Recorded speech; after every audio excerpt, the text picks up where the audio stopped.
أعوذ بالله من الشيطان الرجيم بسم الله الرحمن الرحيم رب اشرح لي صدري ويسر لي أمري واحلل عقدة من لساني يفقهوا قولي. Assalamu alaikum wa rahmatullahi wa barakatuh.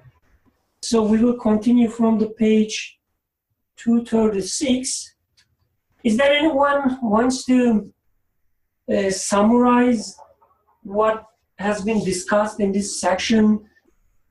So from what I recall, these were like some of the reflections from the author, where he is looking at the universe, and then he is basically reflecting on what he sees, and he's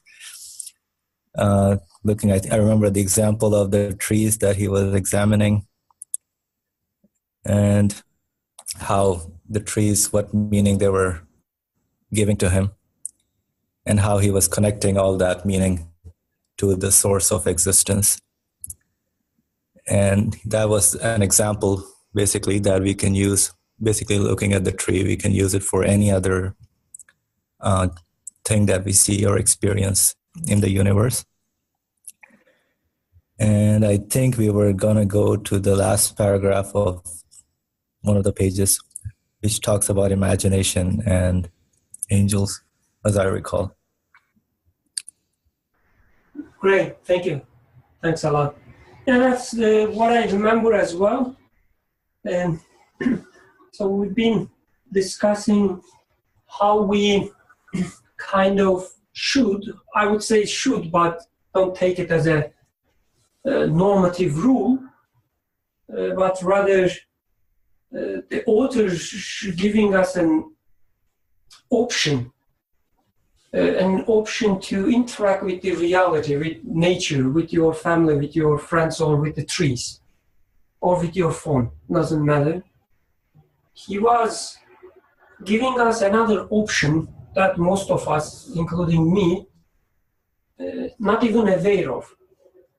Like, rather than just looking at the trees or the beautiful scenery, and just enjoy it for the sake of itself, like the beauty. You just look at it and say how beautiful it is.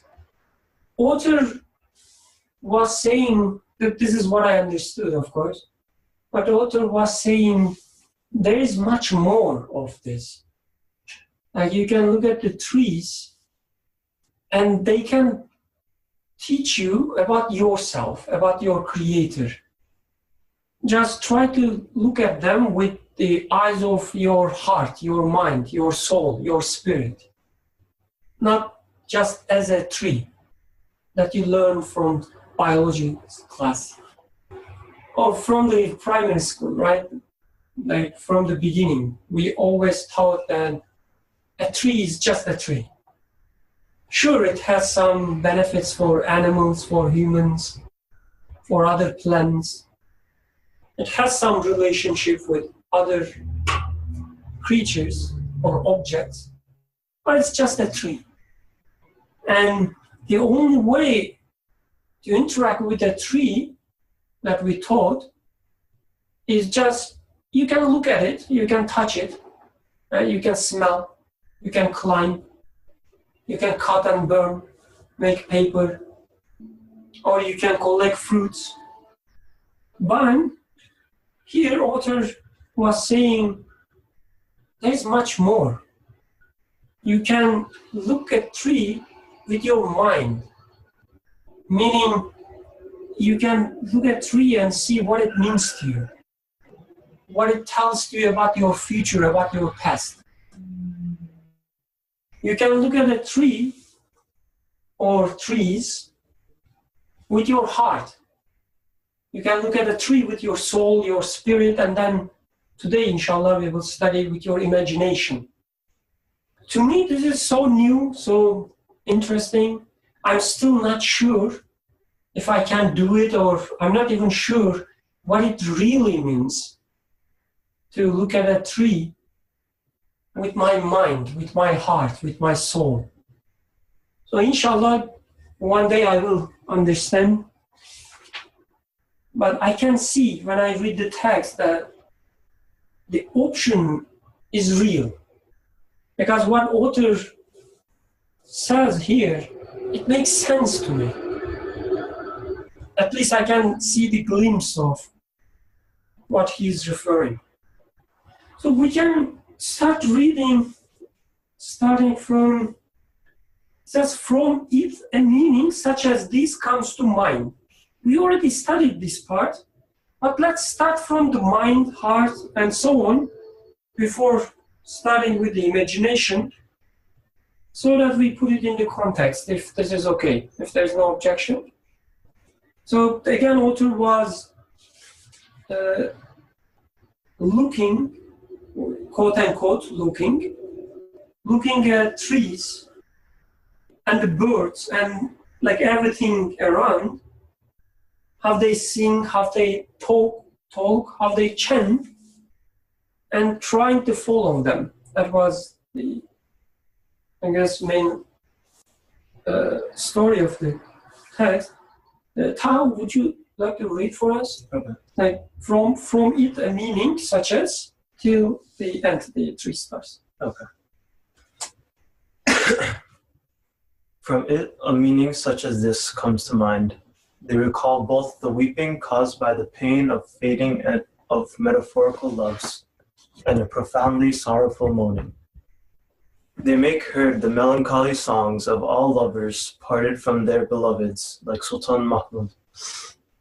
They seem to have a duty of making the dead hear the pre-eternal songs and sorrowful voices, who no longer hear worldly voices or words. The spirit understands from this that beings respond with glorification to the manifestation of the glorious Maker's names. They perform a graceful chant. The heart reads the mystery of divine unity from these trees, each like an embodied sign, from the elevated world order of this miraculousness. That is, there is so wonderful an order, art, and wisdom in the manner of their creation, that if all the causes in existence had the power to act and choose, and they gathered together, they could not imitate them. The soul, on seeing them, sees the whole earth as revolving in a clamorous tumult of separation and seeks enduring pleasure. It receives the meaning. You will find it in abandoning worship of this world. The mind discovers from the chanting animals and trees and the vociferous plants and air, a most meaningful order of creation, embroidered of wisdom and treasury of secrets. The serious desirous soul receives such pleasure from the murmuring air and whispering leaves that it forgets all metaphorical pleasures, and through abandoning these which endowed with it life, wants to die in the pleasure of reality. The imagination sees that appointed angels have entered these trees like bodies, from those whose branches hang many flutes. It is as though an eternal monarch has clothed the angels in the trees for a splendid parade accompanied with the sounds of 1,000 flutes. Thus the trees show themselves to be not lifeless, unconscious bodies, but highly conscious and meaningful. The flutes are pure and powerful, as though ensuing from a heavenly exalted orchestra. The mind does not hear from them the sorrowful plaints of separation that foremost Maulana Jalaluddin Rumi and all lovers hear, but dominical praise of laudation and grateful thanks offered to the most merciful one, the ever-living and the self-subsistent. Since the trees have all become bodies, their leaves have become tongues. At the touch of the breeze, each recites over and over again, "It is He, it is He." With the benedictions of their lives, they proclaim the Maker to be ever-living and self-subsistent.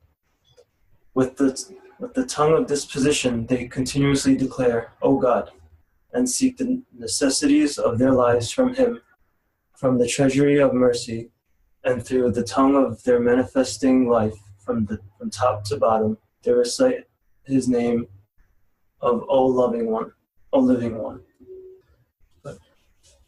O ever-living and self-subsistent one, through the names of ever-living, the self-subsistent one, endow the hearts of this wretched one with life, and bestow sound direction on his confused mind. Amen.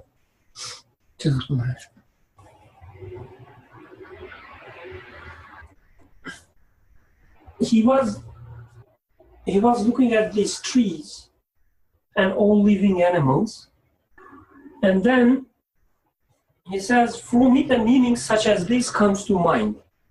And he describes what is the share of mind in this scene. And then he says, the heart reads the mystery of divine unity from these trees. So he gives a share to heart as well. And then soul, on seeing them, sees the whole earth as revolving in a clamorous separation. And then, finally, the imagination. So one thing, the way I understand, this might be wrong, please correct me, or add your comments, even if you think it's right.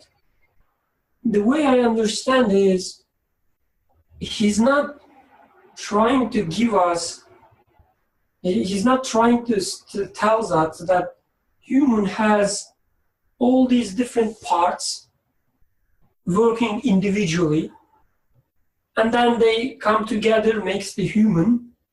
I don't think this is the case, because this is more of, let's say, a secular worldview, because this is how we define things, like systems. Right? There are all these different parts, each doing an individual job, and when they come together, they do something bigger. But I guess here, rather than that, is what he's talking about is these are the different ways of, or different dimensions of the human being. These are the different ways that a human being can interact with the reality. Like, I can look at the reality in a mindful state, or heartful state, or soulful state, or spiritful state, doesn't matter. These are like different colors I have, or we all have.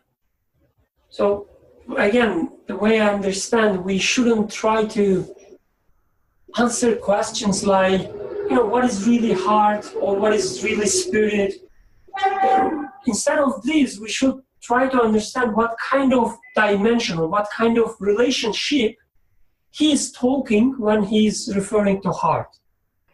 So otherwise it would be too much, like an anatomy text, right? The heart does this, the liver does that. So where the liver is in my body and heart, are they located, so on and so forth. I guess we should more concentrate on like what it reminds us in terms of the ways we interact with the reality. So for instance, when he first talked about, in the first paragraph we read, from it a meaning such as this comes to mind, they recall both the weeping caused by the pain of the fading of metaphorical loves and the profoundly sorrowful mourning. So what I understand from this is, when I look at something in my life, doesn't matter, it's a tree, a forest, animals, or my family, most of the time, the first thing happens is I make connection with my past or my future. Like, I look at something and I say to myself, I tell to myself, Birkan, you should hold on this beautiful thing, because it's going to leave you. Or when I see something beautiful, it reminds me the beautiful things I had in past. Or you had such and such thing before, but he, she, or it left you. Like, I have friends, when I enjoy the discussion with them, they remind me the past friends that I had, the ones who left me, or, I'm talking in a metaphorical sense, not necessarily like they left me. I guess this is one way of looking at things, and this, at least to me, this is, as I get older, becomes the de facto, default mode of looking at things. When I enjoy something, it reminds me the separation. Sometimes this happens unconsciously. I realize that, like when I start thinking, I realize that I try to hold things very, so heavily, so strongly. I don't want them to leave me. Right? I'm trying to hold them. Like when I have a success, for instance, I usually try to grasp it so strongly, like cling to it. I usually do not even realize that, like why I do that. But I do it all the time. I don't want it to pass away. And when I start thinking why this is the case, like deep down, I know that it will also leave me. Because everything before left me. So I guess this is why we are usually lost in the worldly life. We try to hold them. We don't want them leave us. Because again, deep down, we know that everything leaves us. Whenever we have a tiny pleasure, we hold to it so heavily. So this is one way of looking at things. Right? They remind us the separation right away. They remind us all these melancholy songs of lovers, as Mercy saying here. Any comments in this part? And then he talks about the heart. The heart reads the mystery of divine unity from these trees, each like an embodied sign from the elevated word order of this miraculousness. There is so wonderful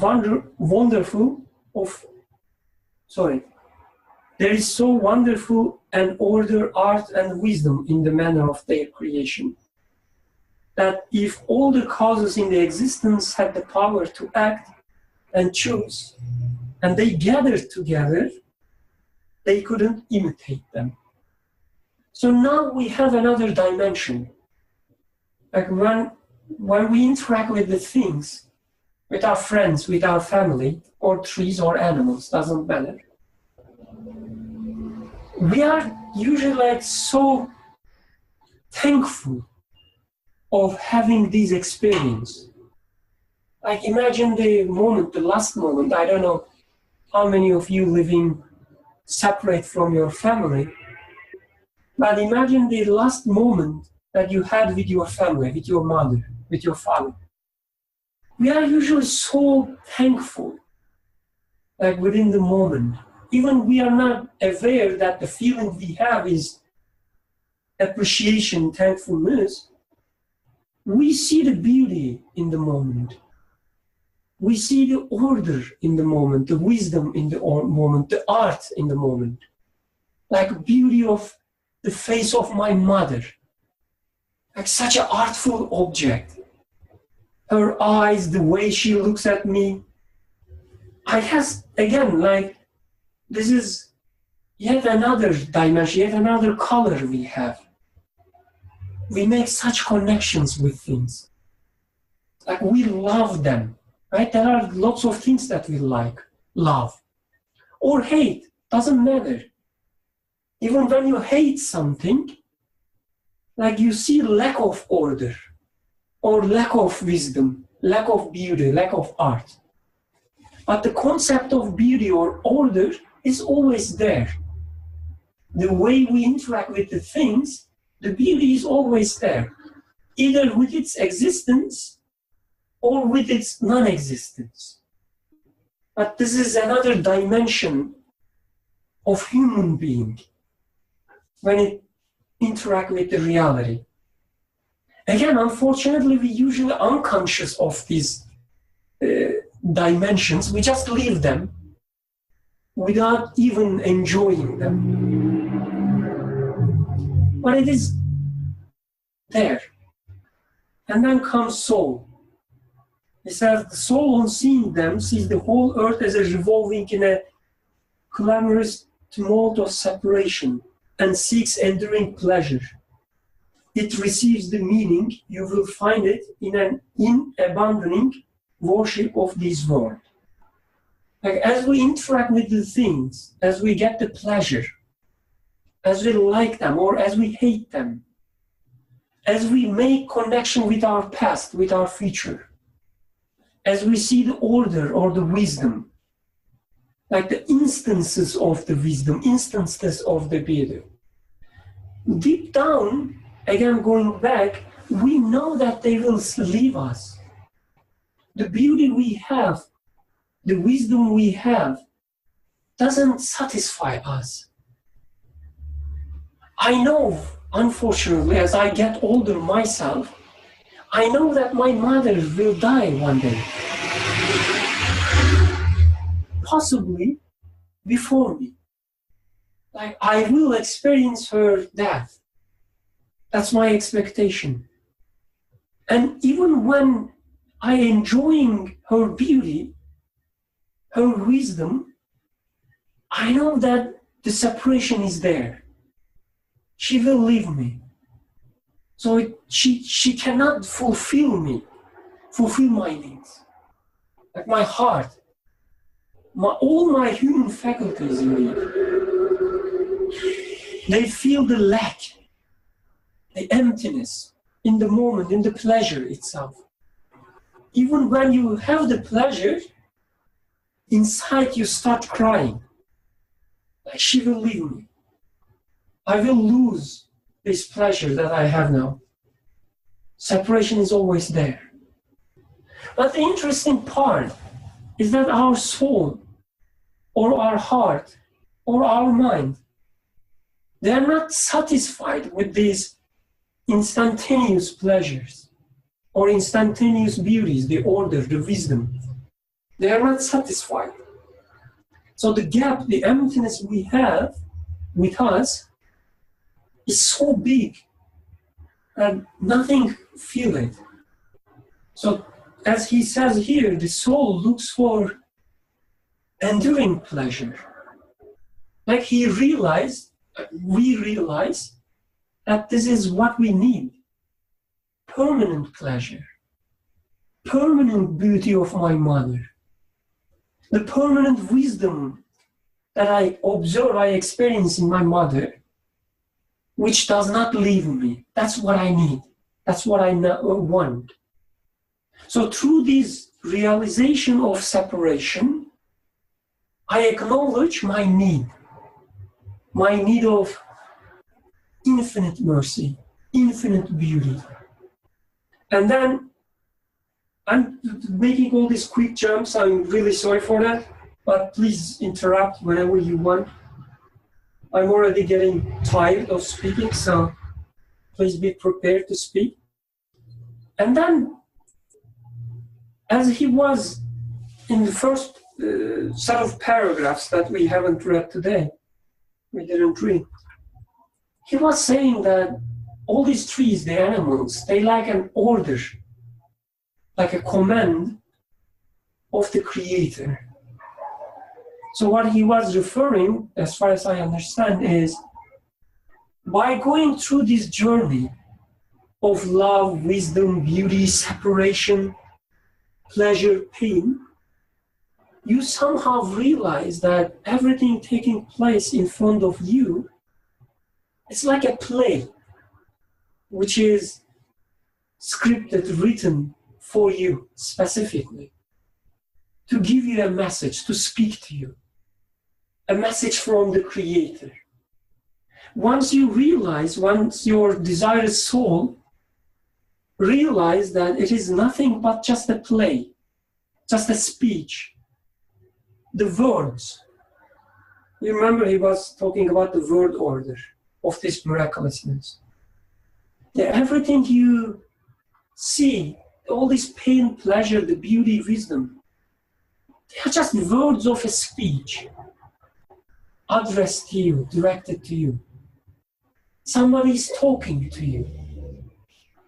Once you realize your need of enduring pleasure, you start looking for this enduring pleasure. And after that moment, you see things as a speech. And the paragraph, the last paragraph before the imagination part it's so beautiful. He says, desirous soul receives such pleasure from the murmuring air and whispering leaves that it forgets all metaphorical pleasures. That it realize, what I understand is, that it realize that they cannot fulfill its need because it needs enduring pleasure. And through abandoning these, which endow it with life, wants to die in the pleasure of reality. So in our default state, default mode, we think these worldly things, like our friends, our family, our wealth, our wisdom, they provide us. They sustain our life. They are the source of our life. That's what we think. We assume when our friends, when they leave us, love and friendship won't be there anymore. So therefore, he says, and through abandoning these which endow it with life, like we think that everything that abandons us or that we abandon gives us the life. That's what we think. But in reality, how old I am? 25, yes, I think. I'm 25 years old. And everything changed constantly, right? All my friends, even my family, like my mother, she's not the same woman anymore. Like compared to 10 years back. Everything is constantly changing, but friendship or love or beauty was always there. So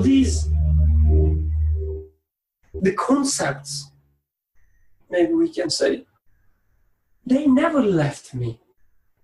So I realized that it's not my family or it's not my friends, right? It's sustaining my life or giving me life, like giving me pleasures.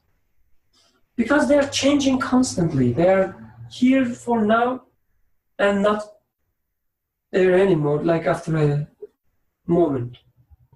So my soul wants to die in the pleasure of reality. He wants to realize that what I experience is just a glimpse of the things. So if I can go beyond them, if I can reach what they refer to, that's what I understand from dying. Not that, leaving everything behind or going to a cave. What I understand is realizing that nothing can satisfy me. Everything dies. Everything leaves me. And they are there just as the messengers. So I want to reach what is behind. So I'm waiting for your comments, critics, questions, insults. Please go on. Okay, no one. That's great. Tahar, do you want to say something? I pretty much like. Could you speak a little louder? Yeah. That's pretty much what I get from this part as well. Okay. Everything you said basically sums it up, especially with I don't know what I've been through and all that. Sorry? From what I've been through, I mean, I can see it in this. So you mean you can make the connection with your own life? Yeah. Exactly. Okay. Yeah, for us here, I just joined. It was very tempting. You said, I wasn't going to speak, and then you said any critiques and insults. I said, okay, I cannot resist now. But of course not. I just joined. I didn't hear from the beginning, but I listened to the last 5-7 minutes, and I appreciate the reminder, how you were talking about what is leaving us and these things not satisfying us and leaving us, and that we want to reach something behind. And what's interesting is that once I accept this reality of these things leaving me, so at the first stage there is this disappointment. My mother, I really, the love is really there. My child, my work, all the goodness that I aim for, it's those aims, they seem to be really there. And then there is this realization that, it's all going. It's not, so what's the worth of all this? What's the point? Why do I feel this way? Why do I see these things so important, feel these so important, and then they're actually leaving me? So at the first stage, there is this despair with the things that they're leaving me. But as soon as I say that they are leaving me, but that they're not just accidents, there is something else that they refer to, like you were talking about, then all of a sudden, those same things, transient things, become, like you were saying, like messengers or message-bearing realities. And so while at the first step I lose interest, or I might lose interest in them and despair about them because I was thinking they are the real thing, and then I realize they're not, or they're not worth, they're all transient, and my heart sort of detaches from them or doesn't want. But what you were saying, reminded me that, so once I say that, no, this is pointing to something else that I do want to reach, then I come back to the same thing that I was so disappointed with, and I find it a friend. I really don't know what the text and the topic is, so I excuse my ignorance. Although you sent the link, and I should have opened the link and see what the text is. I'm just, it's small. I take responsibility. But as if what looked to be unfriendly, things, what looked to be betraying me, the love, the beauty, the things that I felt betrayed by, that they were leaving me, the same things as if show me a different face. They show me the face that reveals what is behind me, to me, what I really want. So they become again interesting. They become again friendly and friends. They again sort of this idea that the angelic side of creation prostrates before Adam. So I just want to make that reference, because from your email I understand the angels is somehow the subject. And so for me, as you were saying, that angelic aspect of existence becomes accessible to me, becomes apparent to me, and it prostrates in the sense that it starts revealing to me what I really want.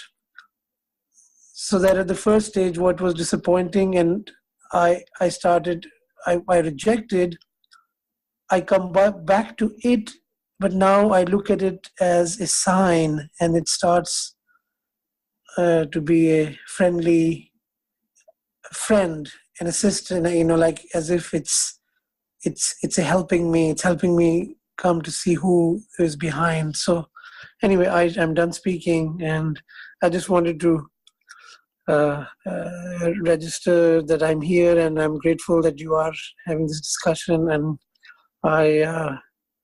I'm benefiting from your comments, and alhamdulillah. Thank you so much. Oh, thanks a lot. That was beautiful. That was beautiful. And for others, please be like Faraz. Just join, make comments. This is how a true believer should be, right? Even without reading the text, he can touch upon the right points. So go ahead, please. Jazakallah khair, Faraz. That was really helpful. And the last point that you made, the angels prostrating the Adam, I haven't realized that before. Thanks a lot. That was so helpful. Alhamdulillah. Any other comments? Nothing? Okay, let's continue then. The part of this week, the imagination sees that appointed angels have entered these tree-like bodies, from whose branches hang many flutes. It is as though an eternal monarch has clothed the angels in the trees for a splendid parade, accompanied with the sounds of 1,000 flutes. Thus the trees show themselves to be not lifeless, unconscious bodies, but highly conscious and meaningful. This paragraph is so exciting. Without even giving a definition of the angels, he's giving a definition of the angels. I know this sounds paradoxical, little oxymoron, but this is so exciting. So one thing which came to my mind when we were reading is, up to this point, and we can take this as a human being in the midst of change or in the midst of reality. Like we open our eyes and we're describing what we see around us. Right? The Nursi, he opened his eyes and started seeing things around, like the trees, the animals, flowers, or sky, or the earth. And he started to make sense of them. And then, up to this point, he reached a point that there must be someone behind all these things. Like he referred to glorious maker, his names, divine unity, so on and so forth. And then, right after that, he jumped to the angels. Like divine, a glorious maker, and then angels. So if we take the text as a piece of art, or like a poem, it makes sense, right? Talking about the angels would make it more exciting, rather than talking about the book or messenger or how to do the salah, so on and so forth. But I guess there is also reference here to maybe, I don't know, this is my personal take, to Quran, where Creator talks about the believers. He says, كُلُّنَا مَنَ بِاللَّهِ وَمَلَائِكَتِهِ وَرَسُولِهِ وَكُتُبِهِ, right? This is the order. They believe in Allah, God, and then they believe in angels. This is so interesting. Like when you read such things like these verses, you ask the question, is this order just random, like alphabetical maybe? What does it mean? Billahi and then Melakati. Like how angels follows the Creator or God. or maker or the one behind the scenes? Have they followed? Something similar was there at the beginning of the Baqarah, right? The Surah Baqarah, the chapter, second chapter. They believe in unseen. And then they pray and then give charity, so on. Or you don't have to, of course, take it as a charity or prayer. But it started with believing in unseen. And now, at the end of the chapter, this is end of the Baqarah, right? He's saying they believe in God and angels. Still, he's talking about unseen at the beginning, at the very beginning. As if, like, believe in angel is one of the, like, the biggest fundamental part of the belief, the faith. Sure, we count them as one of 5 or 6, depends on your school of thought. Some people also include the faith as pillars of the belief. But personally speaking, I will be just honest, I was never able to make sense of angels, not at all. Like pillar of the faith, believe in God, the messenger, book, they all make sense, right? If you take it as a religion, like constitutionalized religion, or religion in a traditional sense, they all make sense. They are easy to understand. Yes, of course, you have to believe in God, like God created everything. And then there is book, the rules, do's and don'ts. There is someone you have to follow, a historical figure. But angels, they are strange. Like, why you put the angels, even if you discard the angels from the list, as if nothing would change.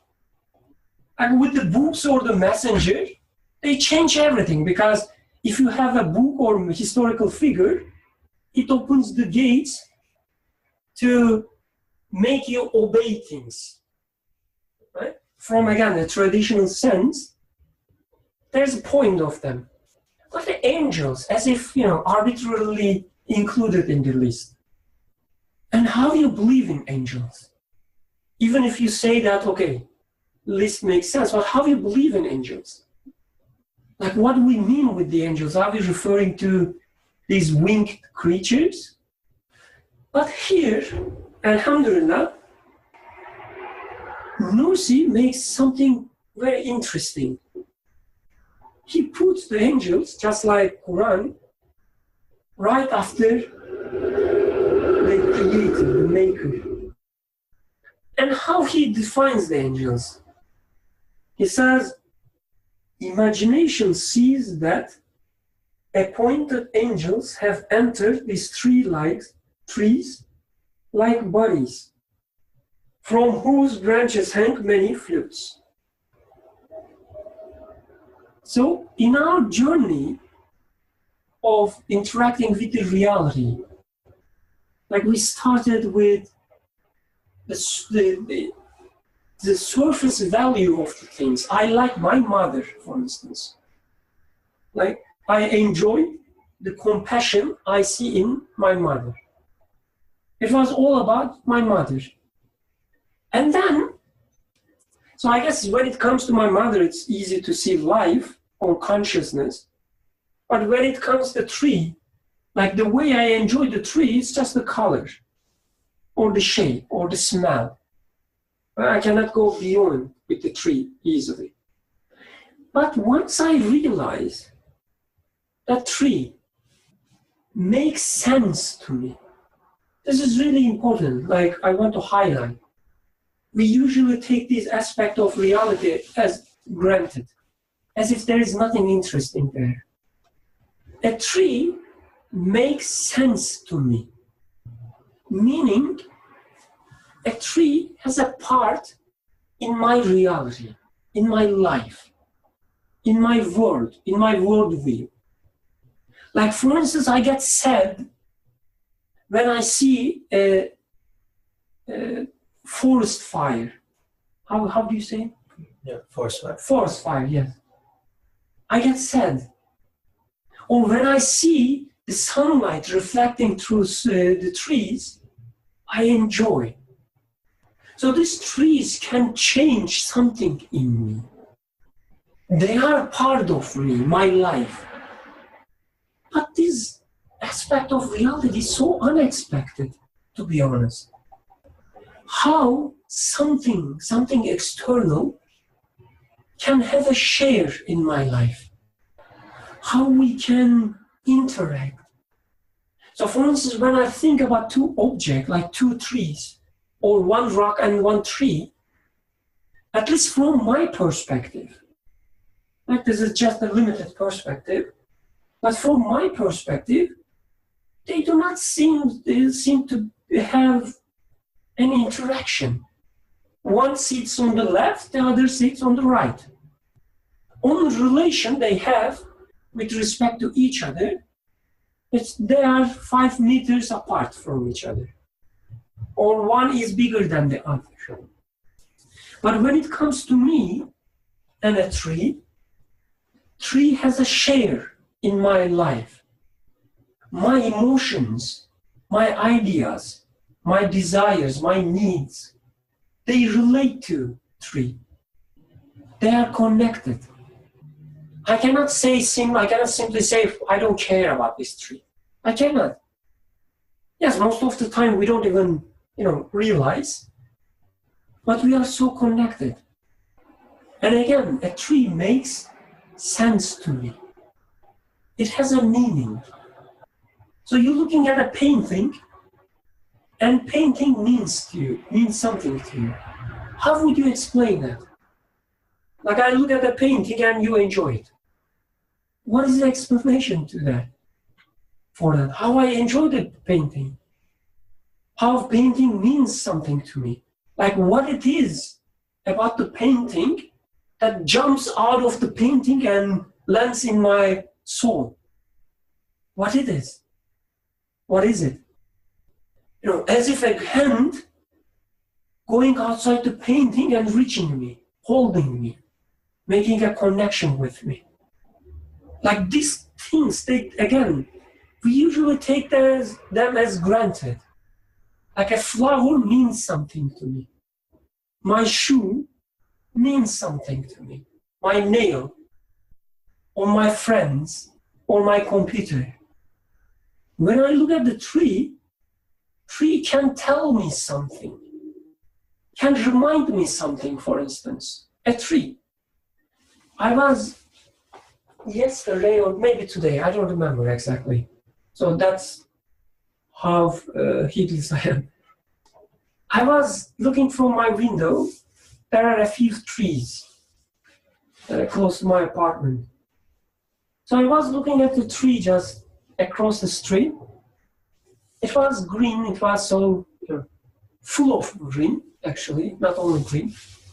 Although it is winter, all the leaves were like so green, and many of them. So I like what I seen, and tree was telling me that he enjoy. The tree enjoys this beauty. Then I realized the green leaves were actually not part of the tree. They were the ivy, wrapped around the tree. Like this, the ivies, they wrapped around the tree, the entire body. And when I looked a little bit closer, more carefully, tree was dying because this ivy, when they wrap around the tree, they don't let the trees to have their own leaves. The trees get dry. They start dying. So the beautiful scene that I was thinking became a deathful scene, which reminded me, myself, like my life. I'm wrapped around with all these worldly things, like success in my work, love of my friends, the witty comments, the remarks I make, the jokes I make, and the people who love my jokes, right? I was wrapped around just with an ivy, which looks like green, which is green, sorry, but it's not giving me the food, the nourishment I need through my own leaves. It was making me dry inside. And I was not making up this, I was not trying to write a poem or something. That what tree told me when I was watching it. That what ivy told me. So I was shocked, that tree and ivy showing me reality of my life. This is you, Birkan. Like you are a trunk, that trunk inside, and you're trying to having the pleasure of the ivy which wraps you, which kills you. So anyway, like a tree is not just a tree for me, no, neither for you, nor for you. A tree, never just a tree. Sometimes it's the summary of your entire life. So where I'm trying to reach here is things make sense, has a meaning. So things has another dimension, a sensical dimension, meaningful dimension, a conscious dimension, which tells you things to you, which tells things to you. And this relationship we have with the reality, that the things make sense to us, it's so important because without this, we wouldn't reach anywhere. Like through all these messages, which are carried to us through this meaningful dimension of the things, that we can make sense of the reality, that we can go behind the things through this specific dimension. The fact that things make sense to us, the fact that they have a meaning. And this dimension of the reality, which is so precious, which is a pillar of our experiences, Nursi or some others call as angels. A tree is not just a trunk. It has an aspect which speaks to me. The tree has a consciousness, meaning tree can observe what is around it and talks about it. A tree and ivy, for instance, can look at me and tells me how I live my life. I can communicate with the tree. And Nursi or Quran calls them as angels. There are things constantly carrying message to you. There's an aspect of the reality which has consciousness, talks to you, interact with your consciousness. You also have consciousness. And this is how I know the consciousness outside. Right? Because I have my own consciousness, I can check, I can compare. And I say that, whatever I have, which I call as consciousness, a tree must have it as well. Because the way I interact with the tree reminds me the way that I interact with my friends when they criticize me, when they remind me how I live my life. Oh, Birkan, you've been lazy so far. Don't you think, you start working hard? And the same message comes from the tree. So I call it as a conscious being, because this is what it reminds me. It reminds me my own consciousness. Here comes the imagination part. Like we have all these faculties, all these colors, and when we compare these faculties with the outside world, when we imagine the other things, the outside world also has these things. This imagination is not just, storytelling. It's like making an experiment. Like I have this X consciousness, And it works as this in me or in my friends. Do I see the same kind of manifestations in other things as well? Like I imagine they have the same consciousness.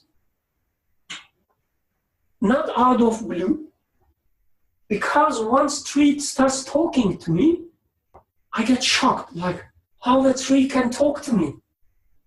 And then my imagination kicks and tells me that just like you, it also has its own consciousness. It makes sense to you. And let's call, it says, these things as angels. So when I take it from this perspective, the Quran, the way it says, the believers, they believe in God, they believe in unseen, or they believe in angels.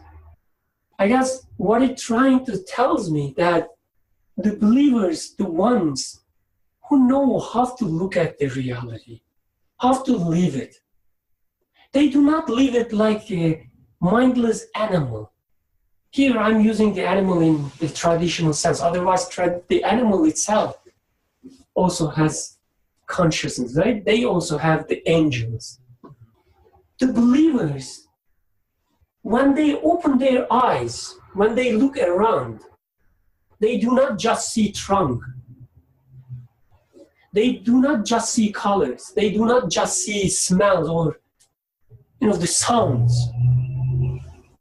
They see the meaning behind everything. They realize that everything talks to them. They realize everything is connected. They realize they are not alone.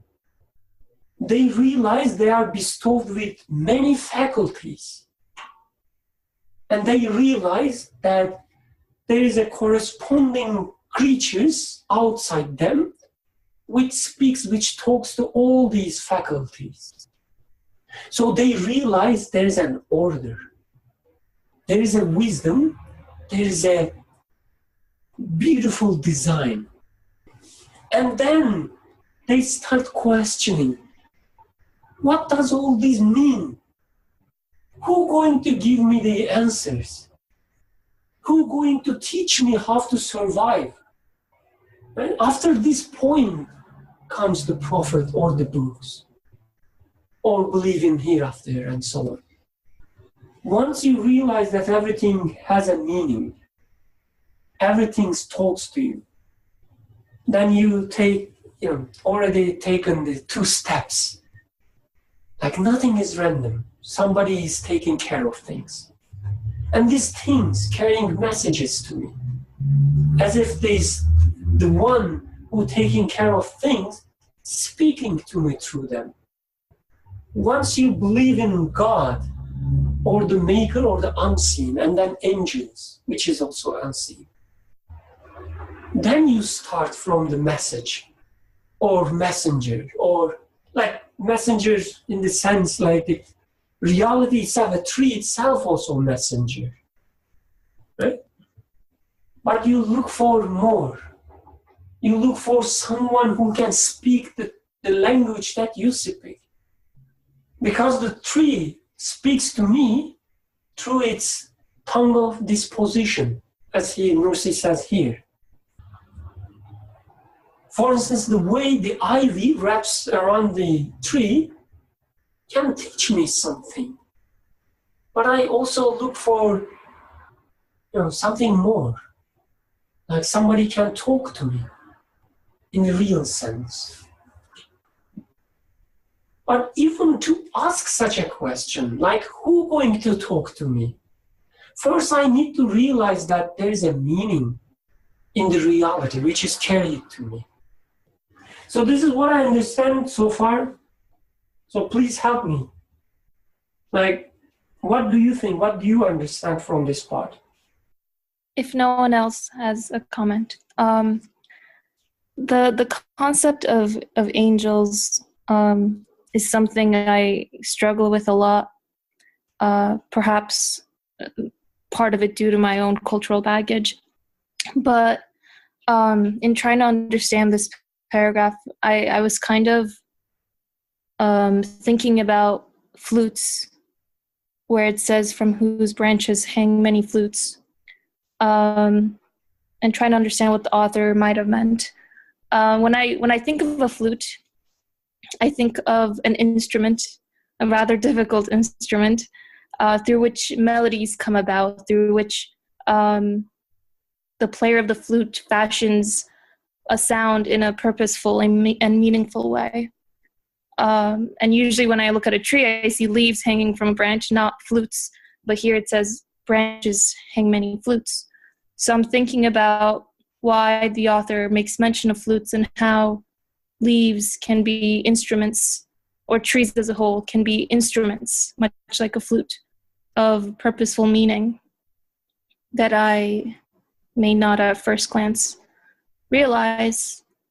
And the relation between flutes as instruments and trees as being instruments for meaning, and that relation with angels.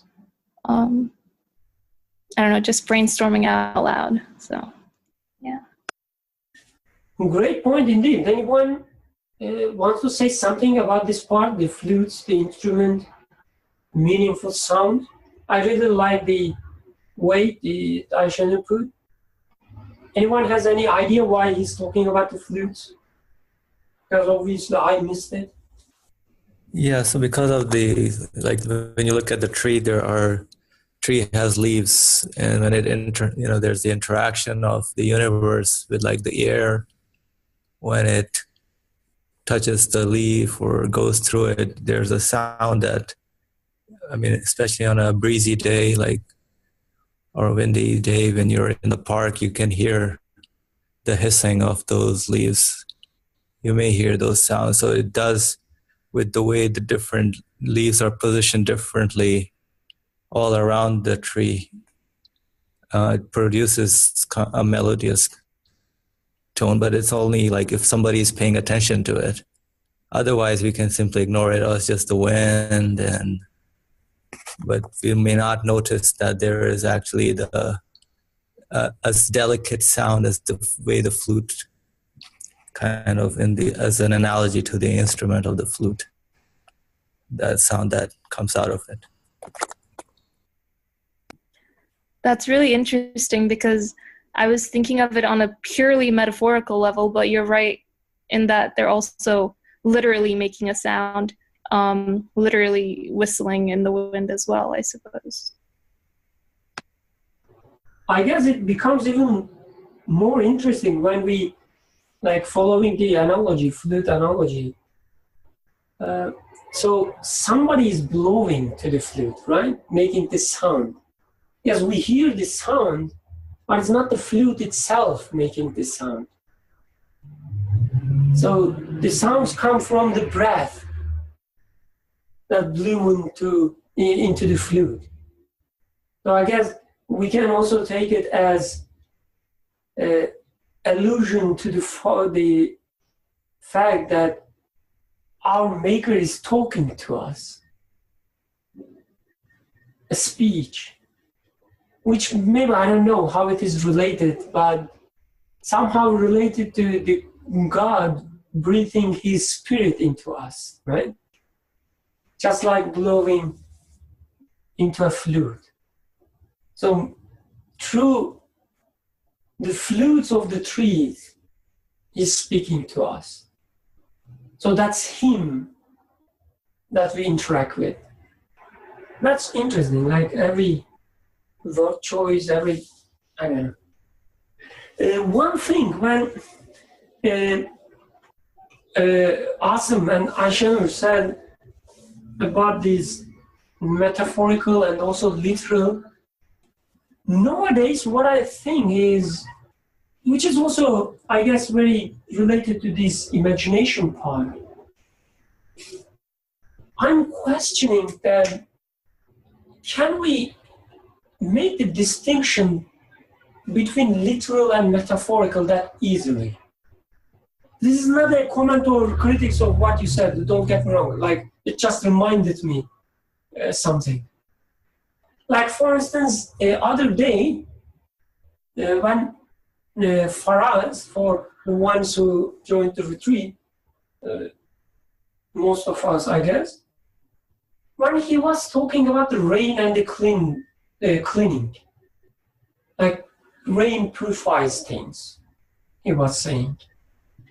And then I was thinking, yeah, of course, it's in a metaphorical sense, not, literally. But even when I think about the literal cleaning, that I clean my hand, for instance, through water, this cleaning itself, the cleaning that I call as literal, also has a metaphorical aspect. Like I feel clean. I feel the cleansing. Like I touch the water, which is just water. I hold my hands under the water, and after that, the state, my mind state or emotional state, whatever you want to call, is so different than before. So as if water is cleaning me, my soul. It's just the water, right? It cannot change my emotions. I mean, that's what I expect at least. But it does. So even the cleaning that we call as literal, indeed, maybe the most important part of it is the metaphorical. That I feel that I'm clean. So what I'm saying is the way we interact with the reality, it is so rich. It is always richer than our what we imagine to be. We take cleaning our hands with water, just a literal cleaning. But the metaphorical aspect of it, the same event, same experience, has more meaning to us. But we usually discard this part. Because our imagination is not there, is not at play. We only hold our hands and take out. What I experienced, just water. But in reality, the experience is so rich. It touches my soul, my heart, my mind. Just like the flutes here. Yes, there is a voice coming from the trees. But it's not just the voice coming from the trees. It's the song of the trees. I'm not playing with the words. It is song of the trees. It is there. This aspect is there. If you see it, if you want to see it. So, to me, I'm just still thinking. I don't have any answers to that, but the literal or metaphorical, they are so within each other, everywhere. That makes sense. And I was also thinking about why Nursi uses the word the imagination when talking about meaning, the meaning of that I gather from my interaction with creation, with flute, with trees, or with anything else. So usually, at least through my years of education, when I think of imagination, I think of things that are not real, things that are illusionary, or things that I make up, whatever that means. So on that level, when it says the imagination, he's using the word with a very different definition, I think, at least from what I can extract. But I'm not quite sure what sort of definition he's working with when utilizing the word imagination. I would want to say the more metaphoric meanings, but then again, I agree with the point that you brought up about the distinction or lack of distinction between literal and metaphoric. side of things, that they're within one another. I don't know if anyone wants to share what they understand exactly from Nursi's usage of the word imagination, or how it can be made sense of within this context. Would be helpful, because I'm really confused. Anyone with the good imagination can help us, please? So what do you understand the use of imagination here in this context? Go ahead, please. Is there a way we can verify if that's the correct translation from the Turkish version, the word imagination? Because I agree with Aishan or what she was saying, because most of the time when I discuss it, Brother Ali, imagination is used differently. So I just want to clarify that first, and then definitely I see that this usage is very different from just like a made up, something that is not real, kind of thing that usually imagination is associated with. But here it's more used towards like to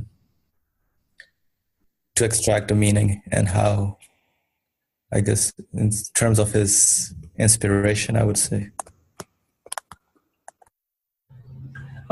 It is actually so interesting, because in the Turkish translation, the version, he uses hayal, which is exactly imagination, like dreaming.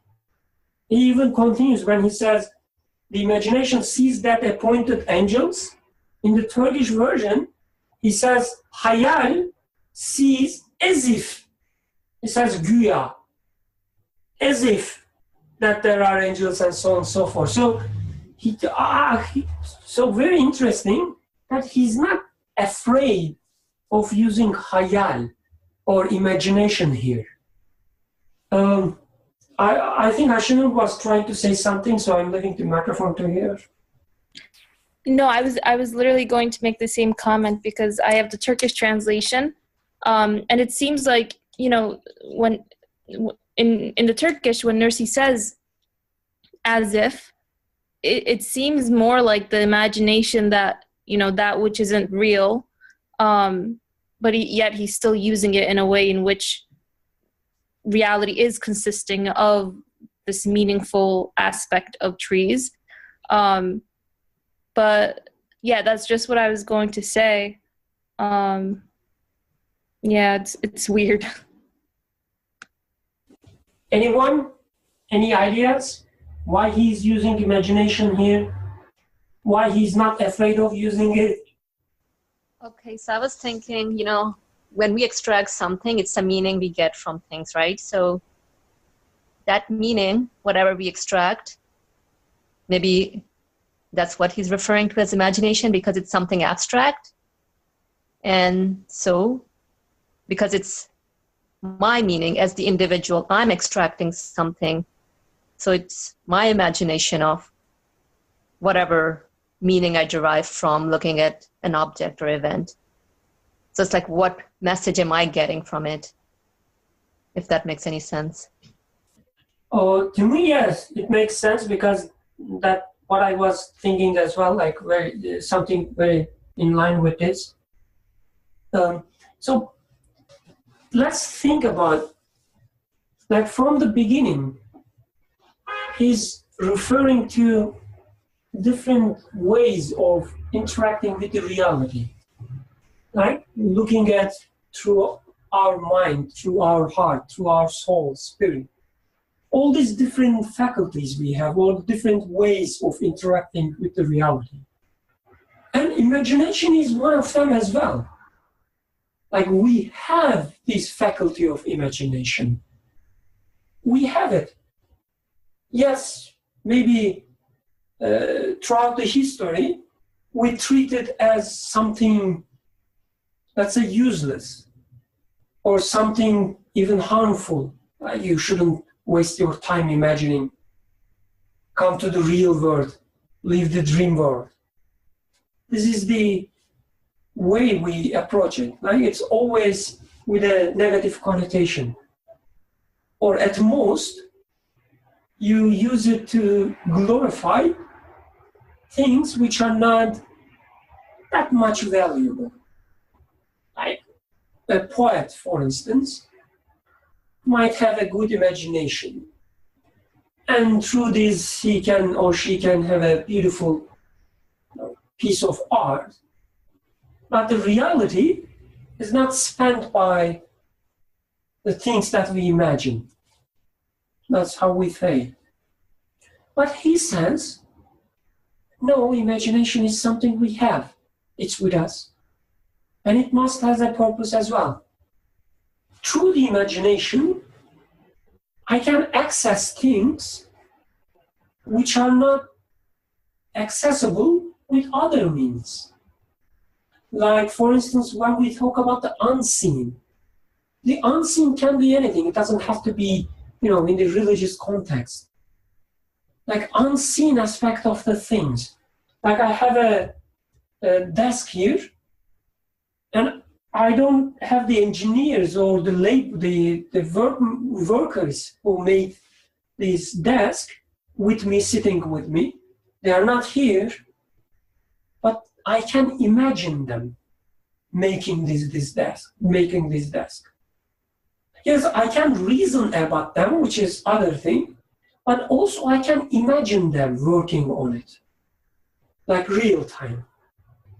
I guess the problem starts when we limit the use of imagination to things which are not real. That's the way we usually say. Like there are imaginary things and there are real things. But this is not true. I access part of the reality, again, real things, through my imagination. So one example about the trees. When I guess it was last summer, or maybe the summer before, again, little speaker. I went to Turkey to visit my family. My mother, you already know she is beautiful. I told you. My mother, she had lots of flowers and like small trees, like very small trees that you can grow in a pot.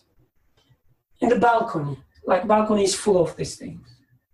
So she told me that some of them had some disease, I guess, like plant disease. So there are things like insects, I don't know the details, sorry for my ignorance, but they're covered with something which is unwanted, okay? And she told me that let's clean them, wash them. I was holding the hose, the water, pressured, very like a high pressure. The holding the waters on the tree or the flower, and then she was washing them with her hands, like taking the leaf, washing one side, turning around and washing another side. That's like washing a child. It took, I don't know, half an hour, 1 hour, something. It was a long time, so it's another place in my mind. Then I came back here. In my previous office, there was a huge window looking at the garden behind the building. There are many trees there, like very big trees, the different kinds. It's a biopond, so the university taking care of it, like they planting all these different plants, the trees and the flowers. And it was a windy day, like very strong wind, and also rain, very strong rain. This tree is the one just in front of me, like I was watching from the window instead of working, like this part between us. I was watching, not that, I was trying to contemplate or reflect upon something. I was just bored and looking outside the window. The wind moving the trees, like taking the leaves, one side and then another side, moving them, and the rain, very high pressure rain. It was exactly the same thing that we were doing with my mother, with these flowers and the trees, cleaning them, taking care of them, and it was happening in front of my eyes again. Exactly the same thing. Like whatever I experienced with my mother in the balcony, I was experiencing the same thing. Even the movements, like the way the rain touches the leaves and so on, it was the same. So I was imagining somebody washing the trees. And I was imagining the trees having fun of it, like having the fun, being cleaned. Just like, when you are a child, your mother washing you. So was it just, imagination which is not real? To me, it was so real. It was as real as the color of the tree. And I can share it with you. I can explain it. I can make the comparison with I'm cleaning the tree and somebody else cleaning the tree. I can even share it. I can even describe it, like I can give you the speed of the rain, the sound the trees made, so whatever. From every aspect, it was real. Yes, there was a difference. In one, the unseen aspect was maybe more dominant than the other one. So this distinction, maybe I call as imagination. But other than that, at least, again, to me, nobody can call it as unreal. It is real. It was real and it is real. Yes, I was using my faculty of imagination there, together with my faculty of reasoning, my faculty of having the pleasure and so on and so forth. Maybe faculty of reasoning was not as dominant as the faculty of imagination, but to me it was a real experience.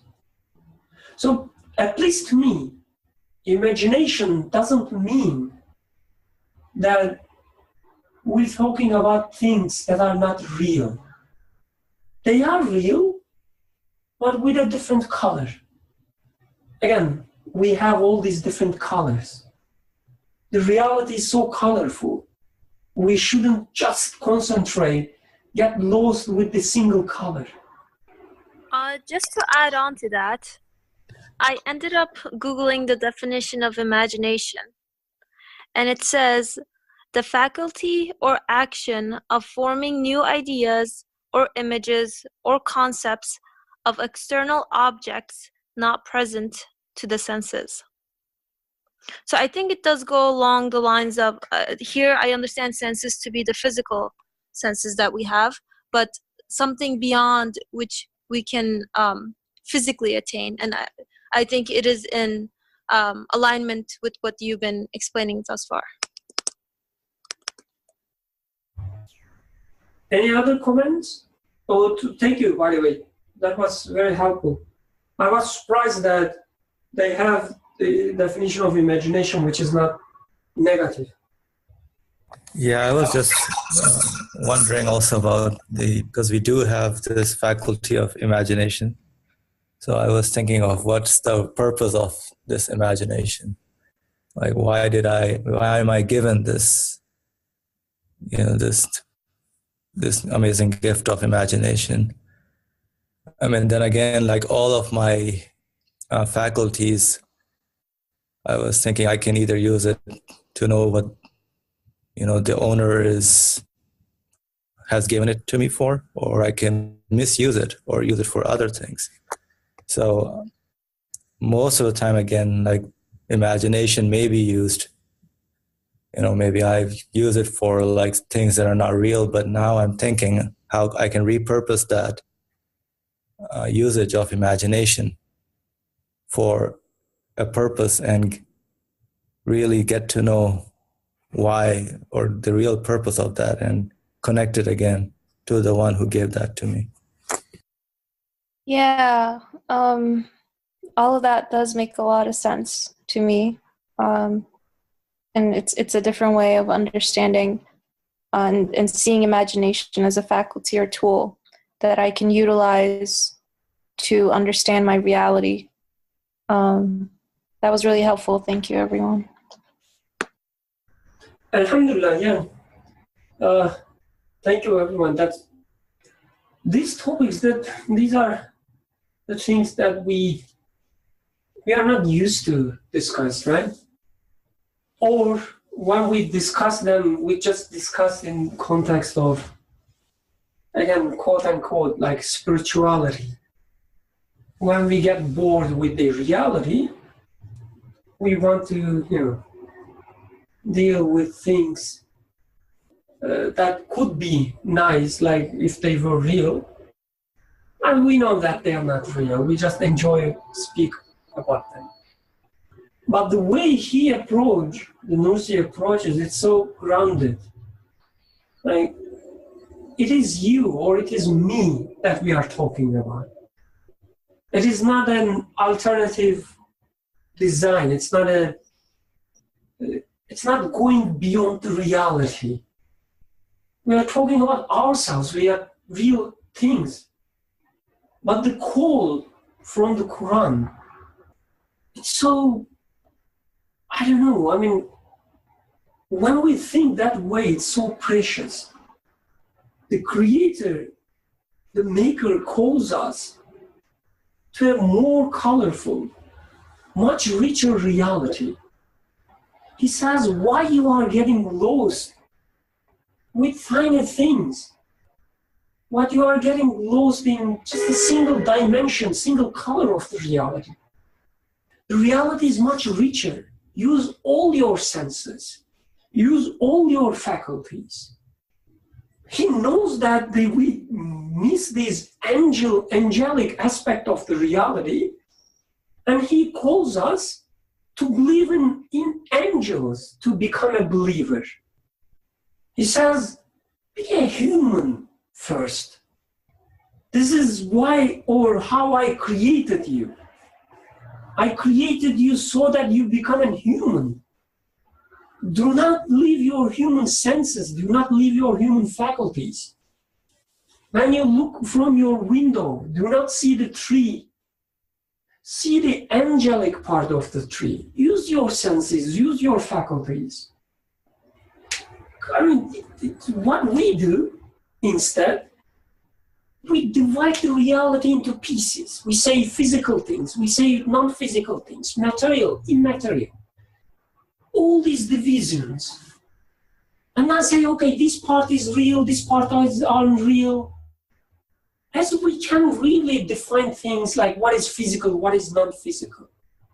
We take like millions of colors, each intermingle to each other, like defines each other, and try to speak only one of them.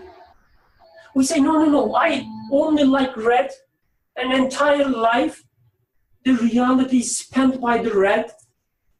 There is nothing else. If you talk about the blue, you're just talking out of blue. And you're not making any sense. Oh, this is being religious.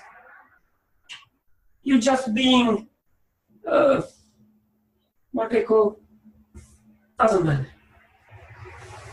You're just speaking nonsense. What blue? You're just imagining it.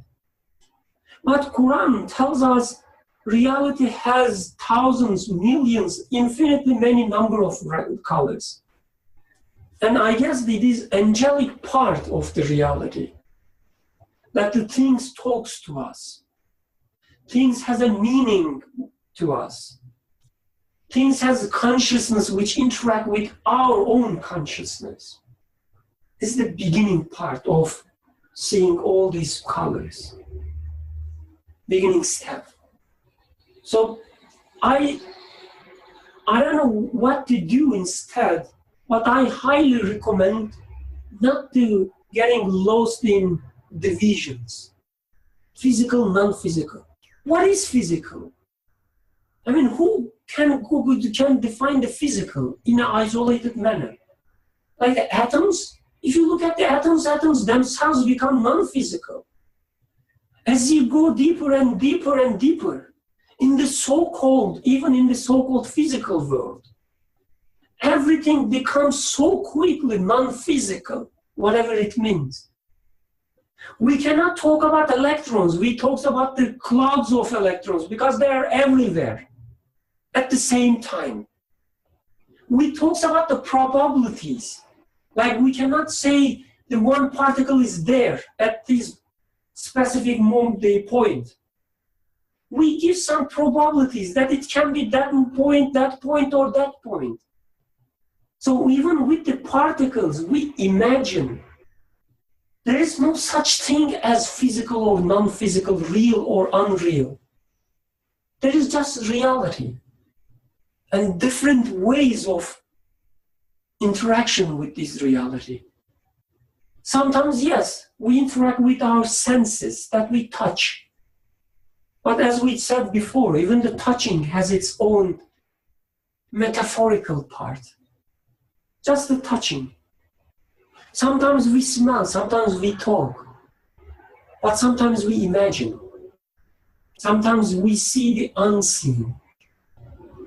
I think we should be very careful that not demoting or giving less value to any of our faculties. Yes, most of the time, as Asim was saying, we use them out of purpose. We use imagination to waste the time, maybe. But it doesn't mean that it's there for nothing. So I talked a lot. I sincerely apologize. Inshallah, next week's you talk. I'd like to make one comment. I know. Yeah, please. So this imagination, I didn't realize how important it was till now. I didn't really think about much of it. But there's like this a hadith where the Prophet says, where Allah says, "I am as my servant thinks I am." So how we imagine Allah, that is how He is to us. It's the hadith. And if you think about a lot of things in the Quran, maybe, or in hadith, you know, like they say, like the mountains are a peg, like struck into the earth, or you know, when it talks about the sun is like a lamp revolving, you know, it's like very story-like. It's not very physical or scientific. It's very story-like, and it's left to us to determine what it means. And like when it says imagination, I guess maybe one way I understand is how do I perceive it to mean, or what do I take it to mean on a personal level? Using my own senses, how do I understand it? And like an example of this, like today, my dad, he sent a picture, like he was walking on a trail and he sent a picture of just the forest, and it was a dull picture, like the colors weren't so bright or whatever, it was just a normal nature picture. And then later he put it through, I think, Google Editor or something, and it came out like a new edited version, and it was very bright, it was very blue, and like the colors are very vibrant. And I thought, I mean, it's fake, it's just fake, like it's not real. But now that I'm looking at this, I realize the imagination, it adds an extra layer to it. It lets you realize what you're seeing in a much different way. And like, you know how Allah says, I am to my servant as he believes I am, or thinks I am.